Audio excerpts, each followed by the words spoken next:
नमस्कार। कहानियाँ कुछ खट्टी कुछ मीठी में आपका स्वागत है। मैं प्रेमलता। मैं सुनाती हूँ अपनी लिखी कुछ खट्टी मीठी कहानियाँ। हमारी आज की कहानी लॉकडाउन की वजह से जो परिस्थितियाँ निर्मित हो रही है उस पर आधारित है। आप सभी से निवेदन है, कृपया घर पर ही रहें और अपनों के साथ रहें। हमारी कहानी का शीर्षक है हमारे अपने। आशीष जी अपने परिवार के साथ सो रहे थे, तभी अचानक रात 12:45 पर मोबाइल का रिंग बजा। आशीष जी हड़बड़ा कर जागे और उन्होंने फोन रिसीव किया। उधर पड़ोस के खलको जी का बेटा विनय घबराया हुआ बोला, अंकल जल्दी आइए, पापा की तबीयत बिगड़ गई है। कुछ दिनों से खलको जी की सेहत खराब चल रही थी, इसलिए यह सुनते ही आशीष जी ने तुरंत कहा, मैं अभी आता हूँ। आशीष जी अपनी पत्नी को जगाते हुए बोले, खलको जी की तबीयत फिर खराब हो गई है, उन्हें अस्पताल ले जाना होगा। जरूरत पड़ी तो एडमिट भी करना पड़ सकता है, वरना उन्हें इमरजेंसी में दिखाकर आता हूँ। तभी इन सब बातों के बीच उनका 18 वर्षीय बेटा अंशु भी जाग गया और उसने कहा, पापा मैं भी आपके साथ चलता हूँ। खलको जी के घर पर जाने से पता चला कि उनके चेस्ट में पेन हो रहा है और उन्हें बेचैनी भी महसूस हो रही है। खलको जी छत्तीसगढ़ में बिलासपुर जिले में अपने छोटे बेटे और पत्नी के साथ रहते हैं। उनकी उम्र 69 वर्ष है और वे रेलवे के रिटायर्ड अधिकारी हैं। वैसे तो उनके 2 बेटे और 1 बेटी है।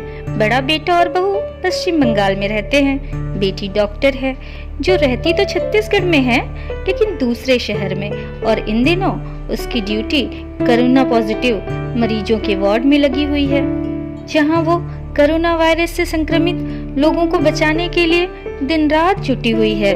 इस शहर में खलको जी का अपना कोई रिश्तेदार नहीं, जो है वो केवल दोस्त यार और अड़ोसी पड़ोसी ही हैं। खलको जी ने अपनी पूरी जिंदगी इसी शहर में गुजारी है। रिटायरमेंट के बाद भी वे अपने गांव झाड़ग्राम अपने लोगों के पास नहीं गए, क्योंकि वे इस शहर और कॉलोनी वासियों को ही अपना समझते हैं।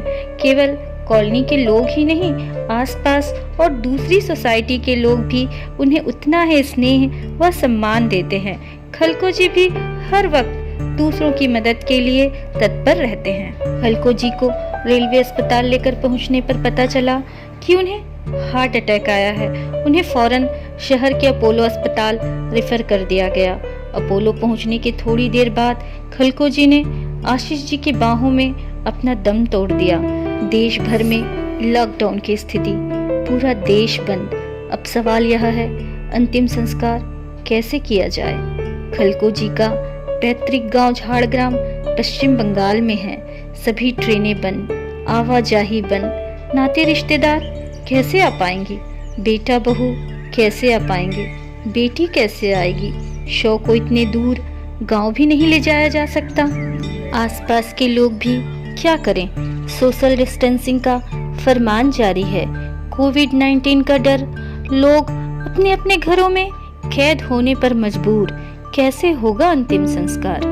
जिन्हें भी खलको जी के देहांत की खबर मिल रही है वे आ रहे हैं और सभी के सभी सोशल डिस्टेंसिंग का पालन करते हुए 1 मीटर के दायरे में खड़े हैं, ताकि कोरोना वायरस को फैलने से रोका जा सके।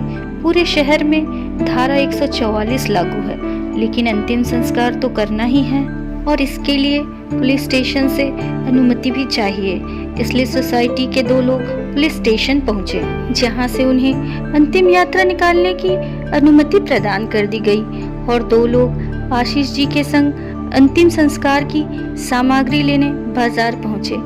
वहां भी पूरे बाजार में सन्नाटा पसरा हुआ है। सभी दुकानें बंद हैं। बड़ी मुश्किल से एक दुकान खुला मिला, जहां से उन्होंने सामान खरीदा, लेकिन फूलों की सभी दुकानें बंद हैं।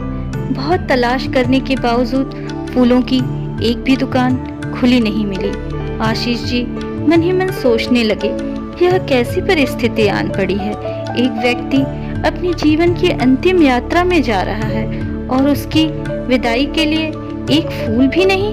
अर्थी तैयार हो चुकी थी, लेकिन विडंबना यह थी कि श्रद्धांजलि देने के लिए एक भी पुष्प की व्यवस्था अब तक न हो पाई थी।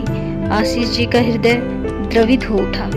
वे कुछ सोच ही रहे थे कि उन्होंने देखा उनका बेटा अंशु गेंदे के फूलों से भरा थाली घर के भीतर से ला रहा है, जो उनकी पत्नी ने भगवान पर चढ़ाने के लिए तोड़े हैं। अंशु ने फूलों से भरा थाली अर्थी के समीप लाकर रख दिया। थोड़ी ही देर में वहां उपस्थित कुछ और लोग अपने अपने घरों के आंगन में खिले फूल लाकर खलको जी को श्रद्धांजलि अर्पित करने लगे और देखते ही देखते अर्थी फूलों से सज गई। मुक्ति धाम में जलती हुई चिता को देख आशीष जी नम आंखों से खलको जी की उस जवाब और मुस्कान को स्मरण करने लगे जो वे अक्सर उनके सवाल पर मुस्कुराते हुए दिया करते थे। आप सब भी तो मेरे अपने ही हैं, केवल खून का रिश्ता ही अपना नहीं होता। हम जहाँ रहते हैं वहाँ के लोग भी हमारे अपने ही होते हैं, इसलिए रिटायरमेंट के बाद भी मैं यहीं रह गया। आशीष जी सोचने लगे, सच ही तो कहते थे खलको जी, हम जहाँ रहते हैं, जिनके साथ रहते हैं, वही तो हमारे अपने हैं। आज खलको जी के इस अंतिम विदाई की बेला में न बेटा पहुँच पाया, न बेटी अपने पिता के अंतिम दर्शन कर पाई और न ही कोई रिश्तेदार ही आया। उनके इस अंतिम यात्रा में शरीक हुए तो केवल शहर और कॉलोनी के लोग, जो पूरे सम्मान के साथ लॉकडाउन और सोशल डिस्टेंसिंग के सभी नियमों का पालन करते हुए खलको जी को अंतिम विदाई देने मुक्ति धाम पहुँचे। यदि मेरी कहानियाँ आपके दिल की किसी कोने को छू रही हो तो प्लीज़ मुझे लाइक, शेयर और सब्सक्राइब ज़रूर करें।